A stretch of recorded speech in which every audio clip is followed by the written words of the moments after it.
What is up, everybody? It is your boy Razorbacks Roll, and welcome to a prediction video. So today I'm gonna be predicting the game between the Tennessee Volunteers and the Arkansas Razorbacks. Saturday, 6:30 on ABC. Chris Fowler, Kirk Herbstreit, and Holly Rowe will be on the call. Get out of my way. Yeah, excuse me, guys. That's my dog.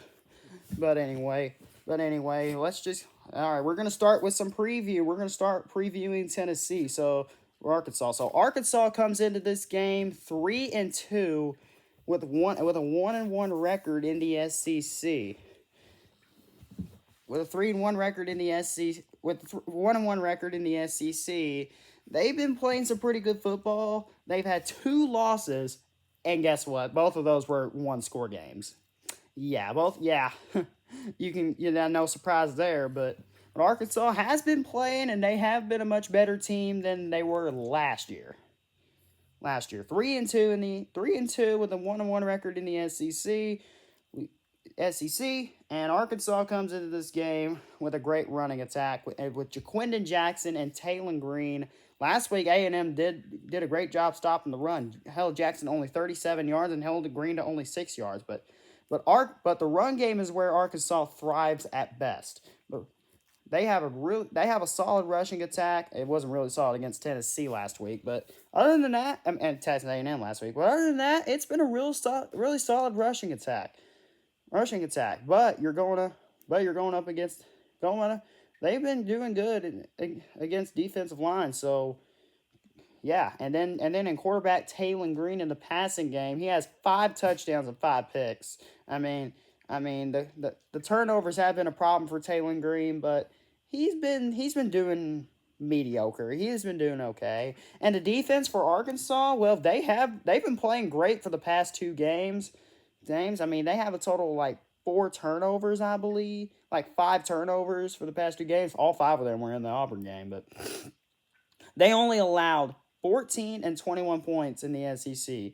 21 plus 14, that would mean to 42. They only gave up at least 42 points total in combined games. And going up against SEC offenses, that's pretty dang good for a defense like Arkansas. That's pretty dang good. Going into defensive line, you get Landon Jackson, a guy who had a breakout game last week. I wouldn't call it a breakout game, but he had a pretty good game. He had 2 sacks, and he had a tackle for loss. He had 8 total tackles. Landon Jackson, second best defensive end in Mel Kiper's mock draft. So yeah, and then in the cornerback room, the best cornerback out there is the one who praises Jalen Braxton, T.J. Metcalf. He has 3 interceptions on the season, and that Arkansas defense has been doing really good. Good. I can say that for sure. Now we're done with reviewing. But Arkansas has been doing pretty good, but they're going up against a tough opponent, and they're going up against a top 5 opponent in Tennessee. The Tennessee Volunteers come into this game coming off a bye week at 4-0, ranked number 4 in the nation. They got a real good offense, and it all starts with their quarterback, Nico Iamaleava. He's had a really good year. He's had a real good year at Tennessee. I think he's thrown for like 7 touchdowns and 2 picks. He's had a really good year at Tennessee, and that's saying something. So Tennessee is a real good team. Nico Iamaleava has been having a pretty dang good year.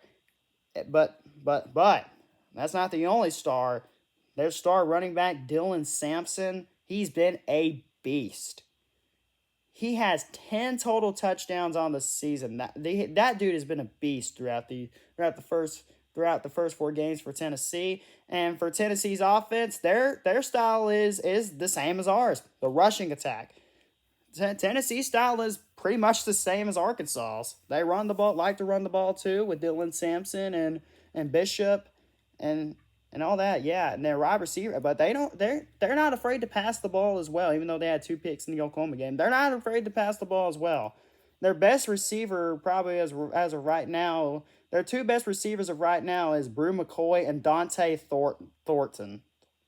Thornton. Those two are pretty good. Those are the two best receivers right now. But then we got to go over to the defense for Tennessee. And the Tennessee defensive line has been killing people all year long. All year long. The Tennessee, they've been killing the Vols all year long. Led by that Tennessee defensive line all starts there. They're a great running. They have a great running attack led by James Pierce. That dude's a monster. That dude's gonna be a monster. That dude's a monster. That Tennessee defensive line is a monster, and that secondary, yeah, but the secondary, it's good, but that defensive line is a monster for Tennessee, and that's the key for the Arkansas Razorbacks. Are they gonna go over there?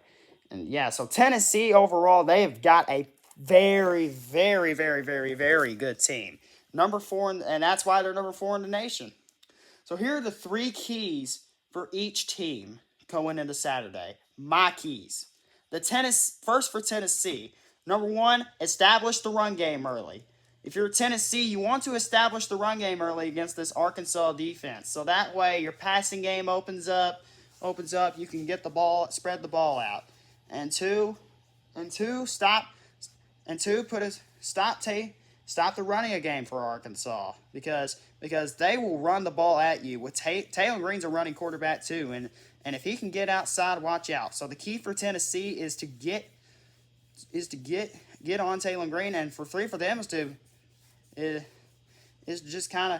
just don't overlook this moment. You know, Arkansas is a team that can strike at any moment. So there's the number 3 key for Tennessee is to don't overlook that moment. Now 3 keys for Arkansas. 1 is the same thing as Tennessee. Establish the run game early. You want to establish the run game. You want to run the ball. You want to do it with Green and Jackson. And if you can do that, that opens up kind of the passing game. And if they can do that, I think this will be a good game. Number 2, limit the turnovers. The turnovers have been an issue for the Razorbacks. For the Razorbacks these past 4 games. If you count the fumble, if you count like 3 against Oklahoma State, 1 against UAB, and then 6, and then and there's 8 total turnovers in the past 4 games for the Razorbacks. That is the key for the Razorbacks. That's the number 2 key. Limit the turnovers. And now at number 3, control the clock. You want to control the clock as best as you can. So that way you don't want Tennessee to get on the field and run on it. Just control the clock, control the game at your speed. And if Arkansas can do all those 3 keys, they have a good shot at winning this game. Now that those 3 keys are out of the way, so after looking over this game and it's finally time to give out my analysis and pick who wins the game. Sorry, okay. First of all, Arkansas, I think they're going to come in fired up, hyped, a little angry about the A&M loss. They're going to come in fired up, and they're going to give Tennessee a little bit all they have in the first half. I think Arkansas will come out, maybe get an early lead or so. I think Arkansas is going to come out, play with Tennessee with the best of the ability they can, but in the second half, and they're going to surprise Tennessee a little bit. Maybe take the lead in halftime. They're going to surprise Tennessee with some stops, and they're going to surprise them with some good offensive tricks. But in the second half, I think expect Tennessee to make some adjustments in the second half, and they come in the second half, pound the Razorbacks to the ground and pull away with this one in the second half. So yeah, I got Tennessee winning. And here's my final score prediction. I got Tennessee winning by a final score. So here's my final score.